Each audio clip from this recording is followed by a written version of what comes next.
ರಾಯರನ್ನು ನೆನೆದಾಗ ಸೋಲೇ ಇಲ್ಲ, ರಾಘವೇಂದ್ರ ಎಂದಾಗ ಭಯವೂ ಇಲ್ಲ.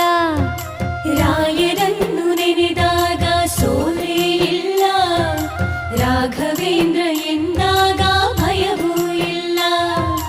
ತಾಯಿಯ ಮಮತೆ ತೋರು ಗುರುವು ಇವರು, ತಾಯಿಯ ಮಮತೆ ತೋರು ಗುರುವು ಇವರು, ಬದುಕಲ್ಲಿ ನೆರಳಾಗೋ ತಂದೆ ಇವರು, ಬದುಕಲ್ಲಿ ನೆರಳಾಗೋ ತಂದೆ ಇವರು.